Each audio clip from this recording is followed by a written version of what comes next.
man says it's the end of time, and the Mississippi River, she's going dry.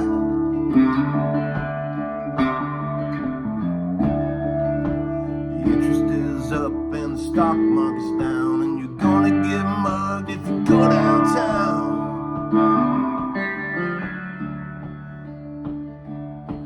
I live back in the woods, you see, the woman and the kids and the dogs and me.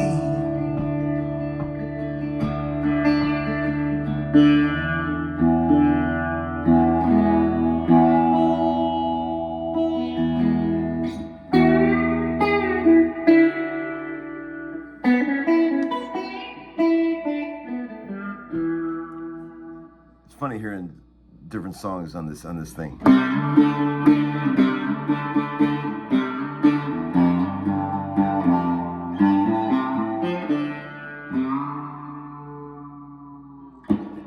Really makes certain songs stand out, you know, like let's see, you know.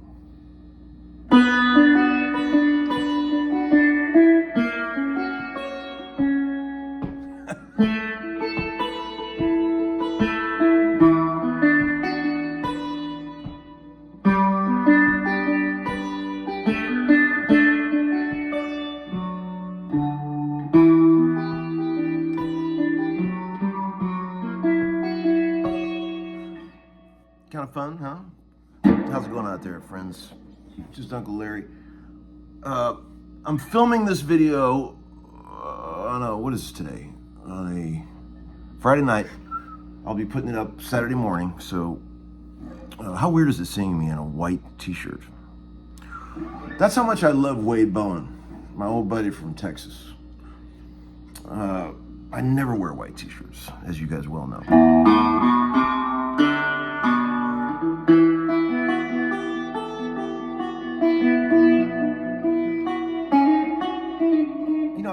I got a groundbreaking idea that's gonna come out of nowhere and be some fresh shit for YouTube.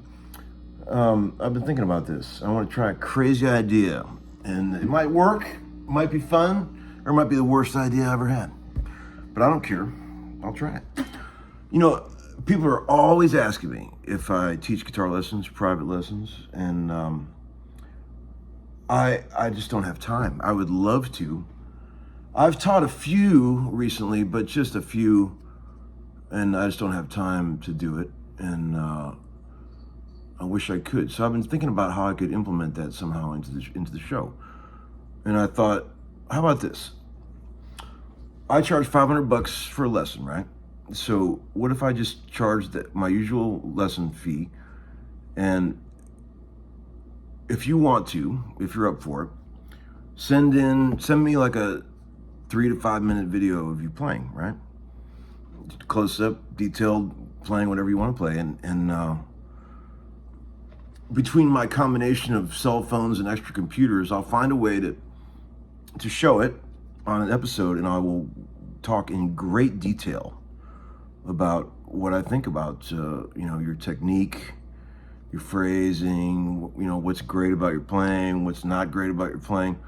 The thing is, you got to keep in mind this. You know, I'm the most brutally honest guy you're ever going to meet. I don't pull any punches. I'm going to tell you straight. If it's great, if it's not great, you're going to hear it. And you know, it'll also be shown in front of the class, which is kind of cool, I think. Instead of just me looking at it, you know, the whole class can comment on it. You know, and takes a bit of confidence to put yourself before the class like that, but I certainly understand that guitar players don't lack confidence. So I'm gonna try it. You guys know my email, tombugavac@gmail.com. If you're up for it, send the video in, and I'll show it on maybe I'll make a separate channel for that, so it doesn't really get into the homeschooling thing. But it'll be fun, and it'll be a learning experience for all of us, I think. I really enjoy teaching guitar, and I think, you know, I don't know, it comes natural to me.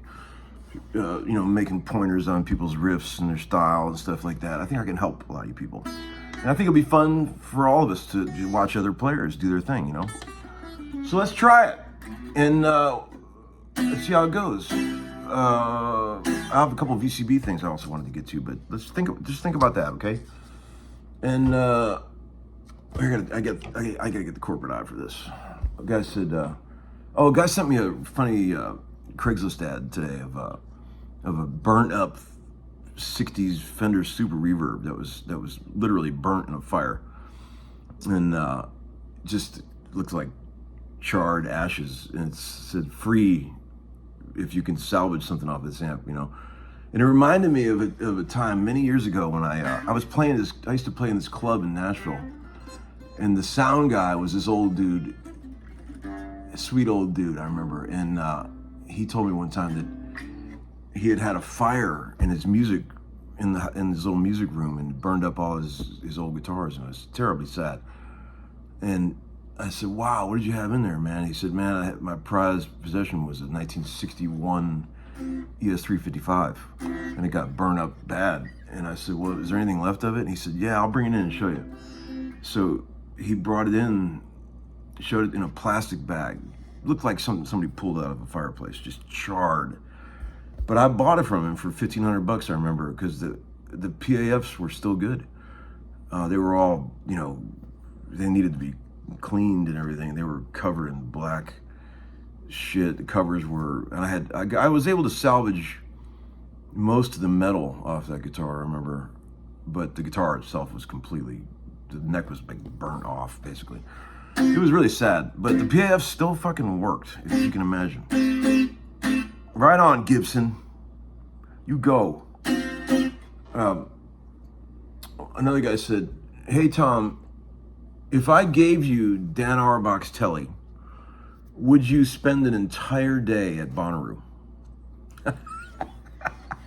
You guys know what Bonnaroo is. Bonnaroo is like a music festival that happens around here. I think it just happens around here. But let's just insert any greasy, nasty, hippie, all-day festival in that, and no, I would not, even for that telly. That is not my style. Maybe when I was 20 years old, but Uncle Larry likes to sit in the tour bus or the air-conditioned lounge and watch a show. Not really my style. I'm too old for that shit. Never was my style. Anyway, another guy said, but I see why people like that stuff. You know, I see why they like it. It's a good way to connect with your fellow man very closely, in your fellow man's sweat and odors.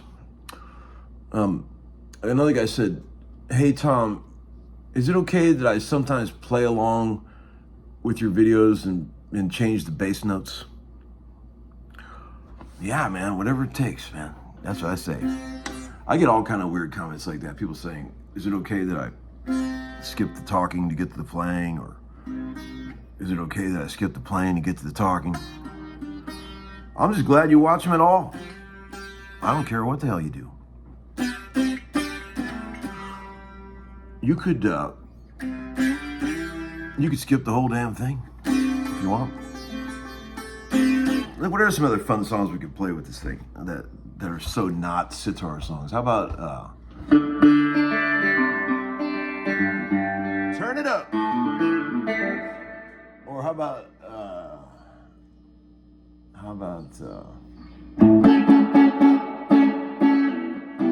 Whoa! You know, I was just sitting in a restaurant the other day. I was eating with the boys at this burger joint, and you know how tunes always sound better in a restaurant, old tunes over the speakers. You know, they played the first Huey Lewis single. You guys remember Do You Believe in Love? That was their first single, I remember. And man, I haven't heard it in so long, and it just sounded amazing to me. Like, that track is rocking, man. I don't remember it being so rocking, but I signed the thing for Sawyer. I'm gonna give it to him. Turns out he lives like right next to me. I'm just gonna deliver it to him. That's cool that he did that, young fella. But man, that track, Huey Lewis track, is banging, man. Whoever sang those crazy high harmonies on there, holy shit! I never noticed how crazy that singing was. The guy's like a synthesizer. His voice with those high notes, it's incredible. And you know that was done on analog tape with no tuning. Whoever sang that was a crazy harmony singer, like serious pro. I always thought that Huey Lewis was like the greatest lounge band in the history of music. They always struck me as like the world's greatest lounge band in a great way. It's not an insult. They were amazing. I've talked about this before on the channel. I know. I don't have Alzheimer's yet. But keep in mind, friends, that the Huey Lewis sports album that had pretty much every song on it was a hit was self-produced by the band. Keep in mind, there was no producer on that record. They did that themselves. Keep that in mind while you're hacking away on your home demos. That was a damn good band right there. I like that guitar player too, Chris Hayes. He was cool. He is cool. I say was, sometimes I mess it all up.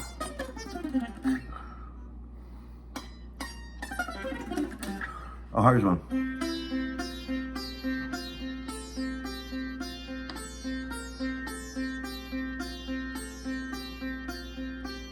Name that song.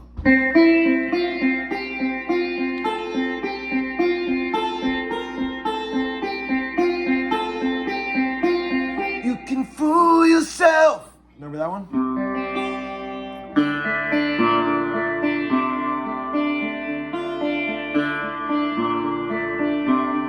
All right, enough of that. Enough of that silliness. Let me know what you think about my idea. Let's do some lessons, friends. Over and out. Have a great weekend. Bye-bye.